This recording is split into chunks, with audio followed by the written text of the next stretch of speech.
आशिकाजी कस्तो लागिरहेको छ आज हजुरलाई यहाँ दुईजना पहिलोपल्ट गरेर त होइन त्यही त तपाईँले झन् हजारपल्ट भन्दा लाखपल्ट यस्तो उद्धारहरू गरिरहनु भएको हो। अब हिजो पनि सामाजिक अभियान त झन् गरिरहेको हो हामी सहकार्य गरेर, र अहिले पनि अब गरेको छौँ।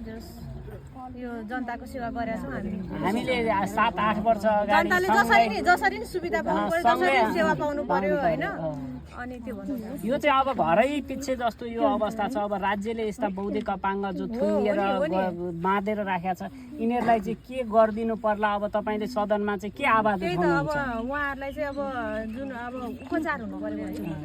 उहाँहरूको मानसिक अवस्थाको चाहिँ औषधि खाएर ठिक हुने अवस्थाको मान्छेहरू पनि मानसिक सन्तुलन ठिक नभएकोलाई के गर्ने कसो गर्ने आशा तामाङज्यू तपाईँले भन्नु होला।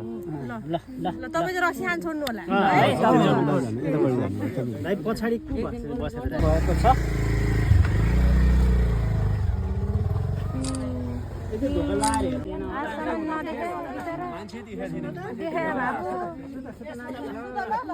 अर्को भाइ चाहिँ खोइ त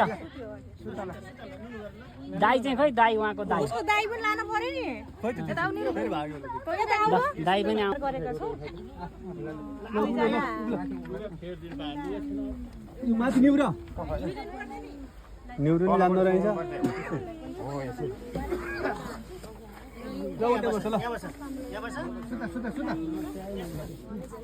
अहिले चाहिँ अब हामीले चाहिँ दुईजनालाई हामी कहाँ नवजीवनमा चाहिँ ज्येष्ठ नागरिक मात्रै भएको कारणले गर्दा एकजना बौद्धिक अपाङ्गता भएका व्यक्तिलाई चाहिँ हामीले मानव सेवा आश्रममा लाँदैछौँ भने अर्को नानी सानो नानीलाई चाहिँ केही दिन नवजीवनमा राखेर औषधि उपचार गरेर र त्यसपछि उहाँको के छ भनेर हेरेपछि अनि शान्ति सेवा गृह जुन चाहिँ यो उसमा तिलगङ्गामा छ तिलगङ्गाको शान्ति सेवा गृहमा हामी लान्छौँ र शान्ति सेवाका कार्यक्रम कोअर्डिनेटर हाम्रो विजेन्द्र कुँवर दाई चाहिँ यहाँ आएर चाहिँ गइसक्नु भएको छ।